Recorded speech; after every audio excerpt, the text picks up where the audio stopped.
बच्चों, आज हम डिस्कस करेंगे प्रॉपर्टी ऑफ डिटरमिनेंट।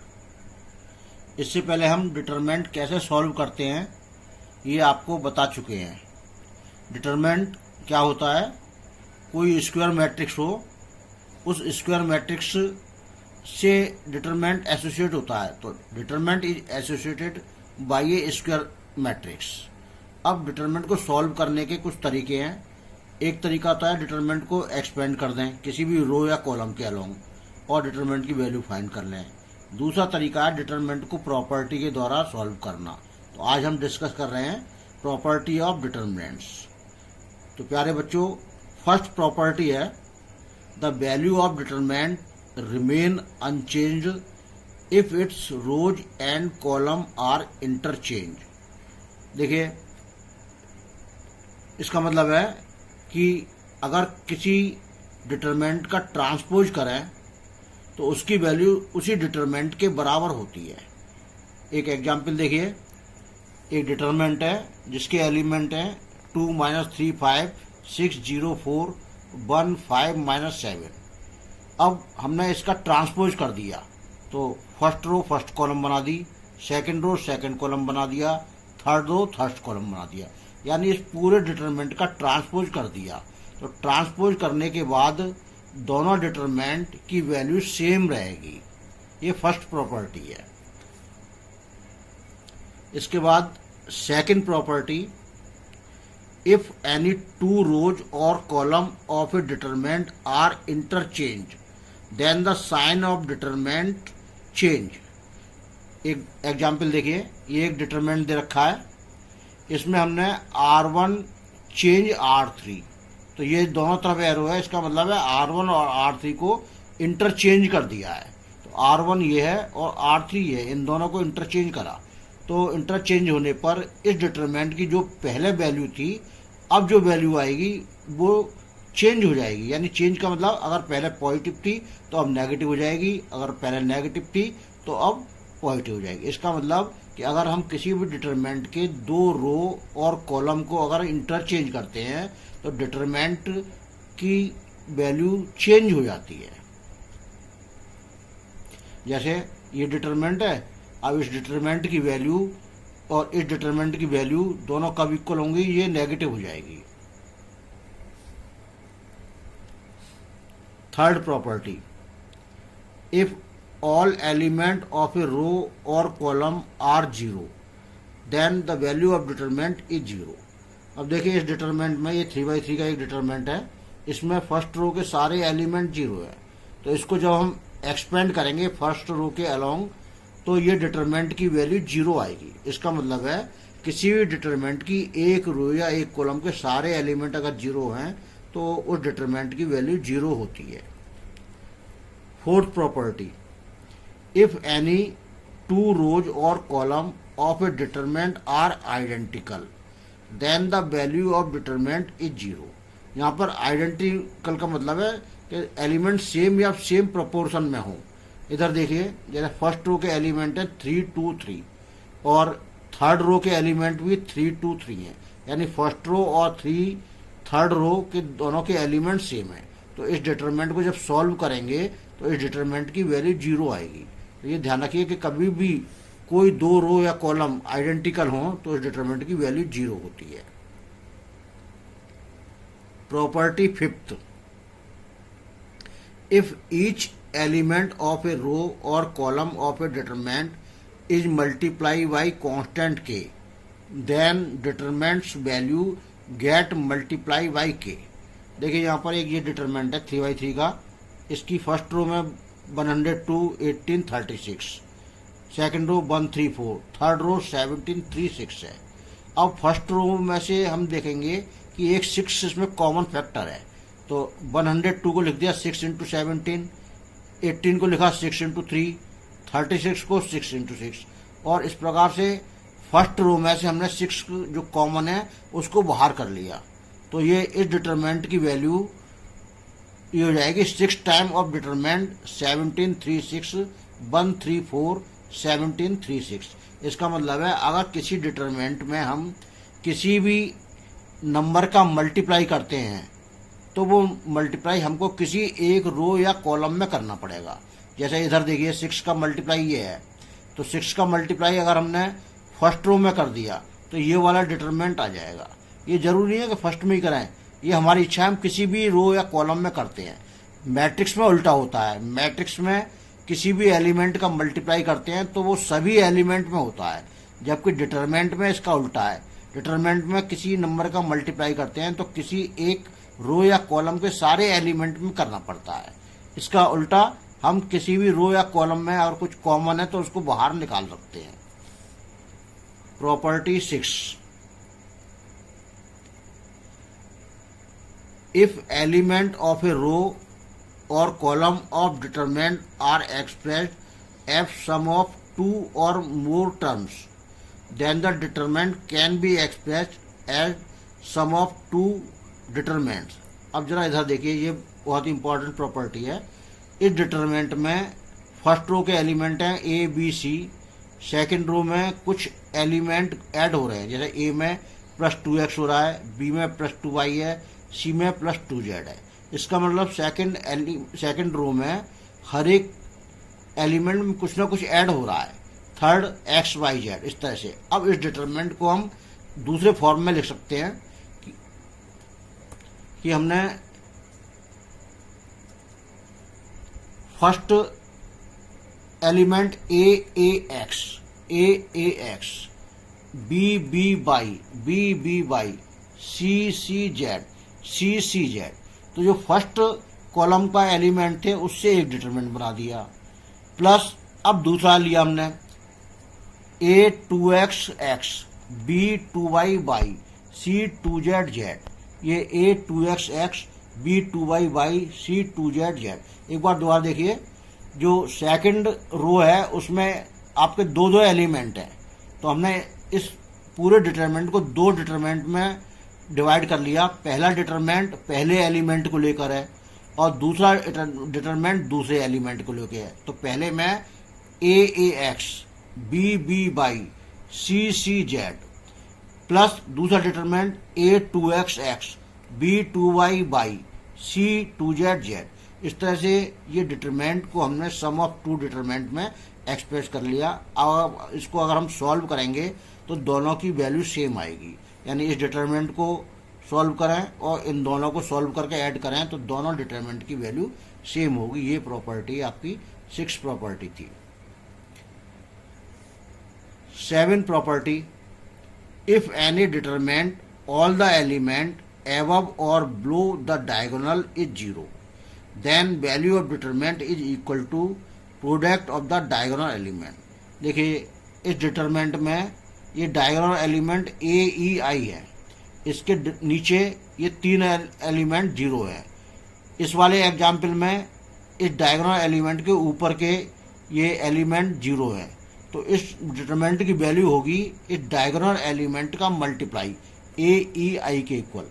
तो हो सकता, दोबारा देखिए एक बार, डायगोनल एलिमेंट के नीचे के या डायगोनल एलिमेंट के ऊपर के सभी एलिमेंट अगर 0 हैं तो उस डिटरमिनेंट की वैल्यू होगी डायगोनल एलिमेंट के मल्टीप्लाई के, यानी ए ई आई। तो प्यारे बच्चों, इस तरह से हमने आज डिटरमिनेंट की प्रॉपर्टी डिस्कस करी है। अब इन प्रॉपर्टी पर बेस्ड कुछ क्वेश्चन एग्जाम्पल के बतौर मैं आपको डिस्कस करूंगा, जिससे आप एनसीईआरटी बुक के सारे क्वेश्चन कर सकें। अगर आपको कोई प्रॉब्लम आती है किसी भी क्वेश्चन में तो मुझसे निसंकोच कांटेक्ट करें, या कोई भी प्रॉब्लम लिख के भी आप मुझसे व्हाट्सएप पे कांटेक्ट कर सकते हैं। तो प्यारे बच्चों, अभी हमने डिटरमिनेंट की प्रॉपर्टी डिस्कस करी थी। अब उन प्रॉपर्टी पर बेस्ड कुछ क्वेश्चन हैं। पहली एग्जाम्पल देखिए, एक डिटरमिनेंट दे रखा है, उसके एलिमेंट हैं 102, 18, 36, 134, 17, 36। अब इस डिटरमिनेंट को इवेल्युएट करना है, तो इसके दो तरीके हैं।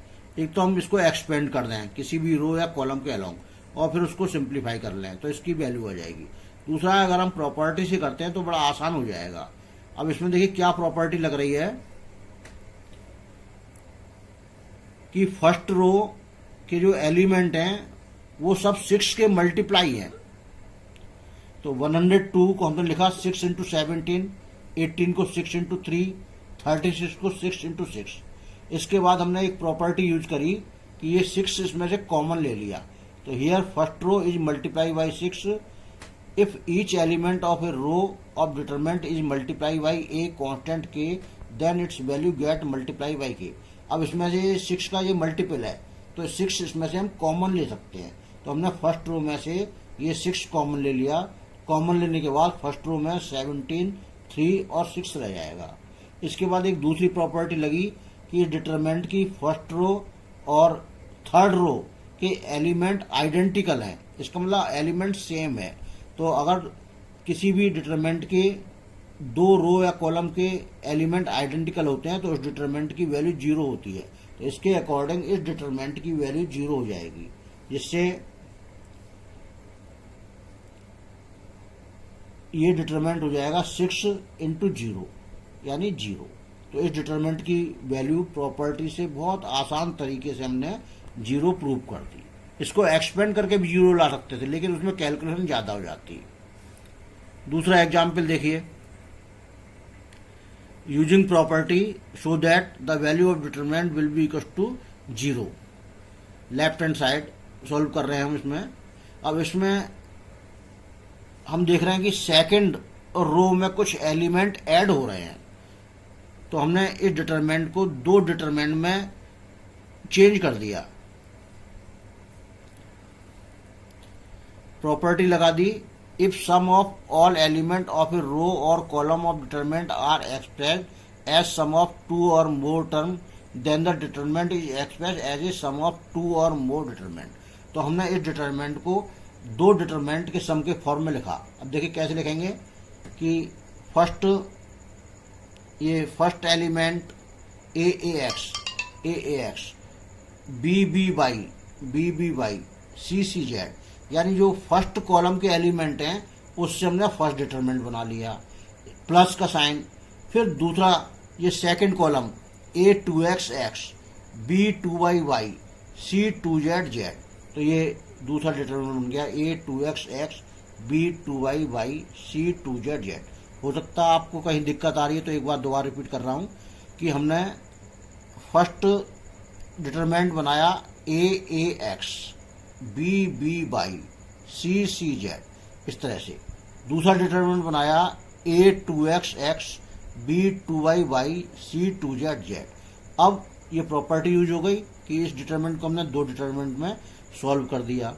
अब हमको इसको 0 के इक्वल लाना था, तो देखिए जब फर्स्ट डिटरमिनेंट के दो रो यानी first row and second row दोनों आइडेंटिकल हैं, इसका मतलब है इस डिटरमिनेंट की वैल्यू 0 हो गई प्रॉपर्टी के अकॉर्डिंग। अब बची दूसरा डिटरमिनेंट।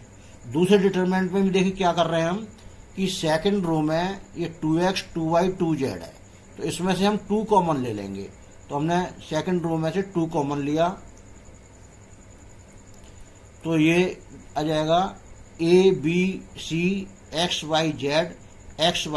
अब इसमें इस डिटरमिनेंट में ये सेकंड रो और सेकंड कॉलम दोनों आइडेंटिकल हैं, तो इस डिटरमिनेंट की वैल्यू भी 0 हो जाएगी। तो टोटल आंसर हो गया 0 प्लस 2 इंटू 0 यानी 0। अब और देखिए एक और एग्जाम्पल ले रहा हूँ, एग्जाम्पल थर्ड। इस डिटरमिनेंट को हमको प्रूव करना है 4a² b² c² के। इस साइड में देखिए ये 4a² b² के c² के हमको प्रूव करना है, तो हम इस कोशिश करेंगे इस डिटरमिनेंट में से कि ये ABC कॉमन आ जाए। तो सबसे पहले हमने डिटरमिनेंट की लेफ्ट हैंड साइड में से C1 में से A कॉमन लिया, C2 में से B कॉमन लिया और C3 में से C कॉमन लिया।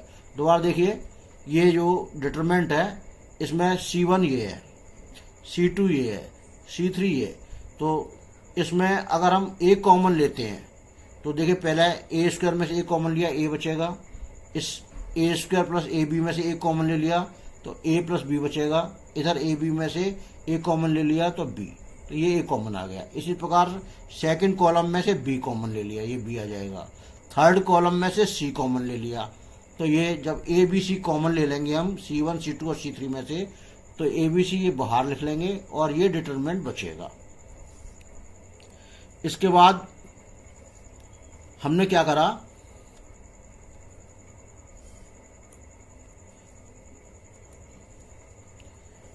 एक और प्रॉपर्टी लगाई, C1 में change C1 plus C2 minus C3। इसका मतलब क्या है, हम ये चाह रहे हैं ज़्यादा से ज़्यादा जीरो आ जाए इधर। तो देखिए C1 यानी इस कॉलम में चेंज होगा, और कैसे चेंज होगा, इस कॉलम को ऐड करेंगे और इस कॉलम को सबट्रैक्ट कर देंगे। तो ये चेंज हो रहा है, C1 में चेंज हो रहा है C1 plus C2 minus C3। तो चेंज करने के बाद जो डिटरमिनेंट आएगा वो देखिए इस तरह से आ रहा है, C1 में चेंज, तो C1 हो गया आपका 0 2B 2B, और सेकंड कॉलम ऐसे ही रहा, थर्ड कॉलम भी ऐसे ही रहा। तो हमने जो प्रॉपर्टी लगाई C1 में change C1 plus C2 minus C3, इससे केवल C1 कॉलम में चेंज आएगा, बाकी C2 और C3 column as it is बने रहे, ABC भी ये बाहर रहा। अब इसके बाद हमने दोबारा से एक प्रॉपर्टी लगाई R2 में चेंज R2 माइनस R3। अब इसका मतलब है कि R2 सेकंड रो में चेंज होगा R2 में से R3 को सबट्रैक्ट करके। तो सेकंड रो ये है और थर्ड रो ये है, तो इसमें से इसको सबट्रैक्ट कर देंगे तो इधर 0 आ जाएगा, इसमें से इसको सबट्रैक्ट कर देंगे इधर माइनस C आ जाएगा, इसमें से इसको सबट्रैक्ट कर देंगे तो इधर A माइनस C आएगा। तो हमने ये R2 माइनस R3 प्रॉपर्टी लगा दी, R2 में चेंज, तो ये 0 minus C A minus C, first row as it is बनी रही, सेकंड रो भी एज इट इज बनी रही। हम चाह क्या रहे हैं, हम ये चाह रहे हैं कि किसी भी रो या कॉलम में 2 जीरो आ जाए। जब 2 जीरो आ जाते हैं उसके बाद हम डिटरमिनेंट को एक्सपेंड कर देते हैं। तो अब हमने जब प्रॉपर्टी लगाने के बाद देखा कि फर्स्ट कॉलम के 2 एलिमेंट 0 हो गए, अब हम इस डिटरमिनेंट को एक्सपेंड कर देंगे। तो एक्सपेंड अलोंग C1, जहाँ 0 है उसके अलोंग करते हैं, तो इसके अलोंग हमने एक्सपेंड करा, ABC ये ABC हो गए। अब इसमें ये 0 है, ये 0 है, तो इन 0 की वजह से वो सारी वैल्यू 0 हो जाएंगी, केवल ये 2B भी बचेगा, तो 2B, ये 2B आ गया। अब ये लाइन और ये लाइन, यानी इस कॉलम को, इस रो को हम डिलीट कर देंगे, तो ये 4 एलिमेंट बचेंगे। इसमें इस C का मल्टीप्लाई A माइनस C में, ये प्लस का साइन, अब इस वो माइनस का साइन, और माइनस C का मल्टीप्लाई A प्लस C में, तो माइनस और माइनस का साइन होगा, ये प्लस हो जाएगा, तो इसका मल्टीप्लाई इसमें करेंगे। तो ये आपका CA minus C² CA plus C², तो इसे सॉल्व करने के बाद ये आ जाएगा 2AC, और ये 2B और ABC, ये 2AB²C 2AC, तो ये टोटल हो जाएगा 4A² B² C²। तो इसमें एक चीज़ ध्यान रखनी होती है कि हमको कोशिश करनी होती है कि एक साइड में कहीं 2 जीरो आ जाए किसी प्रकार से। जब 2 जीरो आ जाते हैं उसके बाद हम उस डिटरमिनेंट को एक्सपेंड कर देंगे, और एक्सपेंड करने के बाद जो हमको रिजल्ट लाना होता है वो हमारा रिजल्ट आ जाएगा। एक और एग्जाम्पल देखिए, एग्जाम्पल 4। इस डिटरमिनेंट को हमको प्रूव करना है A minus B B minus C C minus A plus B plus C। तो एक तरीका तो है इसको डायरेक्ट एक्सपेंड कर दें, तो वो विदाउट प्रॉपर्टी होगा, लेकिन जब लिखा होता है यूजिंग प्रॉपर्टी तो हमको प्रॉपर्टी लगाना है। अब इसमें एक चीज़ देखिए कि अगर कभी भी आपको किसी भी क्वेश्चन में ऐसे 1 1 1 एक लाइन में, यानी किसी भी रो या कॉलम में दिखाई पड़े, तो सबसे पहले उस जगह 2 जीरो लाइए। तो 2 जीरो हम कैसे ला सकते हैं, इधर ला सकते हैं, इधर ला सकते हैं, या इधर ला सकते हैं। तो कहीं भी हमको जब कभी भी एक रो या एक कॉलम के सारे एलिमेंट 1 1 हो, तो हम कुछ प्रॉपर्टी लगाएंगे और उस प्रॉपर्टी के बाद 2 जीरो लाने की कोशिश करेंगे। एक तरीका तो ये है। दूसरा तरीका ये है कि हम इस साइड में ये देखें कि हमारे पास क्या लाना है, एक फैक्टर A माइनस B लाना है। तो A माइनस B कैसे आएगा, हम R1 में से R2 को सबट्रैक्ट करें और R1 में चेंज करें तो A माइनस B आ जाएगा, इधर 0 हो जाएगा, इधर A³ माइनस B³ हो जाएगा। ऐसे B माइनस C कैसे आएगा, ये R2 में से R3 सबट्रैक्ट करें तो B माइनस C आ जाएगा। इस तरह के बाद जब 2 जीरो आ जाएंगे तो एक्सपेंड कर देंगे। देखिए क्या करा हमने, सबसे पहले हमने प्रॉपर्टी लगाई R2 में चेंज R2 माइनस R1। इसके बाद प्रॉपर्टी फिर लगाई R3 में चेंज R3 माइनस R1। तो पहली प्रॉपर्टी R2 माइनस R1 लगाने से हमारे R2 में चेंज हो गया। देखिए क्या चेंज हो गया, R2 माइनस R1, तो ये 1 में से 1 0, B minus A B³ minus A³ ये आ जाएगा। इसके बाद हमने दूसरी प्रॉपर्टी लगाई R3 में चेंज R3 माइनस R1, तो ये R3 में चेंज हो गया 0 C minus A C cube minus A cube. आपके समझ में आ गया होगा। एक बार दोबारा देखिए, मैं फिर दोबारा बता रहा हूँ आपको। हमने प्रॉपर्टी लगाई, पहली प्रॉपर्टी लगाई R2 माइनस R1, तो ये 1 minus 1 0 B minus A B cube minus A cube. इसके बाद हमने लगाई R3 में चेंज R3 माइनस R2, तो ये आपका हो जाएगा 0 हो जाएगा, इधर C माइनस बी हो जाएगा, C cube minus B cube हो जाएगा। तो ये R2 और R3 में चेंज हो गया और 2 0 भी आ गए। अब इसको हम अलोंग C1 एक्सपेंड कर देंगे, तो C1 के अलोंग जब एक्सपेंड करेंगे तो इस डिटरमिनेंट की वैल्यू आ जाएगी। देखिए